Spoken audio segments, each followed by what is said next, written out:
দুৰ্ভাগ্যজনক আমি কৃষক মুক্তি সংগ্ৰাম সমিতি আৰু ছাত্ৰ মুক্তি সংগ্ৰাম সমিতিয়ে গেলাবিলত যি অমানৱীয় যি ঘটনা সংঘটিত হ'ল আমি নিন্দা কৰিছোঁ। আমি পূৰ্বতো কৈ আহিছোঁ আৰু যি তিনিজন কালপ্ৰিট এই গোটেই ঘটনাটো সংঘটিত কৰিছিলে আমি তেখেতলোকৰ আমি গ্ৰেপ্তাৰ দাবী জনাইছোঁ। আৰু ইতিমধ্যে আপোনালোকে গম পাইছে যে ৰাজু শ্ৰেষ্ঠ বোলাজন বিজেপিৰ এজন আগশাৰী নেতা সৰুপথাৰৰ আৰু আমাৰ বিশ্বজিৎ ফুকন ডাঙৰীয়া খুবেই ঘনিষ্ঠ। আমি এইখিনিতে ৰাইজৰ জ্ঞাতাৰ্থে আমি ক'ব খুজিছোঁ যে ৰাজু শ্ৰেষ্ঠ ডাঙৰীয়াই কি ধৰণে সৰুপথাৰত অমিত স্বৰূপ আঁচনি ৰূপায়ণৰ নামত দুৰ্নীতি সংঘটিত কৰিছিলে।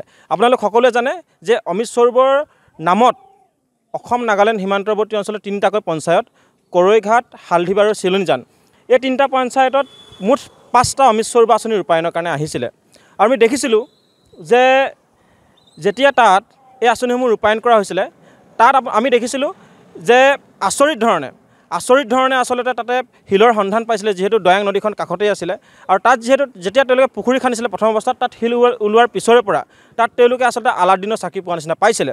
আৰু পিছৰ পৰ্যায়ত যেতিয়া আমি গম পালোঁ যে তাত অবৈধভাৱে আচলতে অমিত স্বৰূপ আঁচনি ৰূপায়ণৰ গইনা লৈ তাতে পুখুৰী খনন কৰিছে বনাঞ্চলত, তেতিয়া আমি এজাহাৰ দাখিল কৰিছিলোঁ। আৰু তাৰ পিছতে এই গোটেই আচলতে শিলৰ যি চিণ্ডিকেট বন্ধ হৈ গৈছিলে।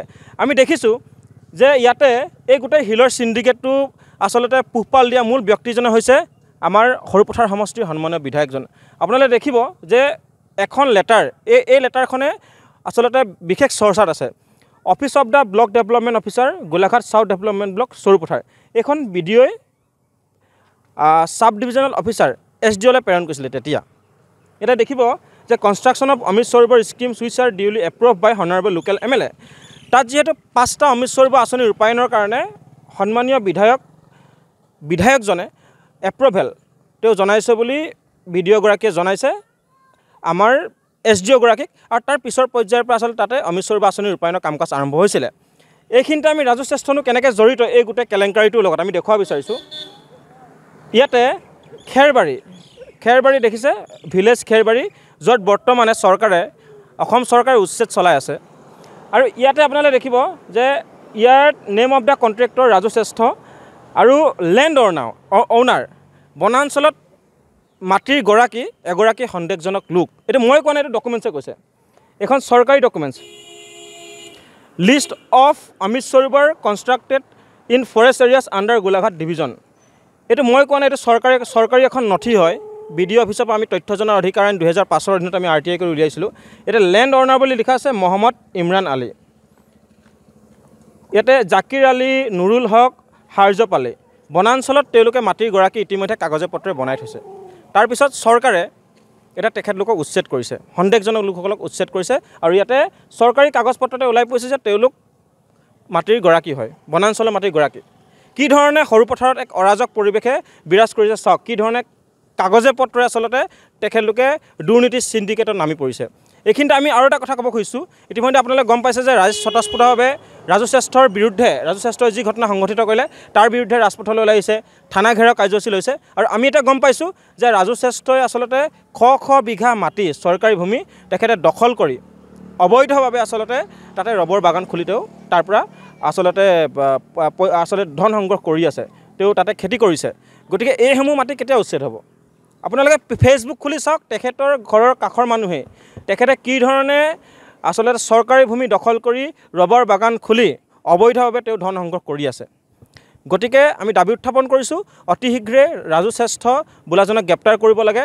আৰু এটা আমি কথা ক'ব খুজিছোঁ, তেওঁ কংগ্ৰেছৰ দিনত আমি গম পাইছোঁ, তেওঁ কংগ্ৰেছৰ দিনত তেখেতে ব্লকলৈ কাম বিচাৰি যায়, 2 লাখ 3 লাখ 4 লাখ টকীয়া তেওঁ চেইন কেবল পাবলৈ ক'ৰবাত প্ৰেভাৰ্ছ ব্লকৰ ৰাস্তা বনাবলৈ কাম বিচাৰি যায়।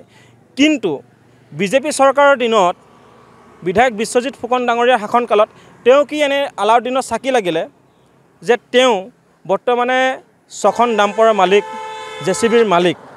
গতিকে আমাৰ সন্দেহ উপজিছে ক'ৰবাত নহয় ক'ৰবাত চৰকাৰৰ পৃষ্ঠপোষকতাত, আমাৰ বিধায়কগৰাকীৰ পৃষ্ঠপোষকতাত ৰাজু শ্ৰেষ্ঠ ডাঙৰীয়া সৰুপথাৰ সমষ্টিৰ উঠি ৰজা বহি ৰজা ছেকেণ্ড MLA যাক কয় তেওঁ হ'বলৈ গৈছিলে। আৰু এই গোটেই ঘটনাটো পোহৰলৈ অহাৰ পিছতেই ৰাজু শ্ৰেষ্ঠৰ যি অহংকাৰ, যি দম্ভ, এই আচলতে পতন ঘটিছে। গতিকে আমি পুনৰ কৈছোঁ, যি ধৰণে আৰক্ষীয়ে ব্যৱস্থা গ্ৰহণ কৰিব লাগে বৰ্তমানে গ্ৰহণ কৰা নাই। আমি দাবী উত্থাপন কৰিছোঁ, আৰক্ষী অধীক্ষকগৰাকীয়ে আমি দাবী উত্থাপন কৰিছোঁ, আপুনি ৰাজনৈতিক নেতাৰ চাপৰ পৰা মুক্ত হয় অতি শীঘ্ৰেই এই 3জন যি কালপ্ৰিট ৰাজু শ্ৰেষ্ঠ, শশাংক শ্ৰেষ্ঠ আৰু ৰঞ্জিত শ্ৰেষ্ঠ এই সকলো লোকক আমি অতি শীঘ্ৰে গ্ৰেপ্তাৰ কৰিব পাৰে দাবী উত্থাপন কৰিছোঁ। আমি এতিয়া আচৰিত হৈছোঁ, আমি গম পাইছোঁ যে তেওঁ এগৰাকী শৰীৰ চৰ্চাবিদ, যিগৰাকীয়ে ছাত্ৰ ছাত্ৰীক আচলতে শাৰীৰিকভাৱে বিভিন্ন ধৰণৰ কাৰিকুলাম তেওঁ কৰাই থাকে, শিক্ষা প্ৰদান কৰে। তেনেকুৱা এগৰাকী ব্যক্তিয়ে এনেকুৱা এটা জঘন্য কাণ্ড সংঘটিত কৰিছে।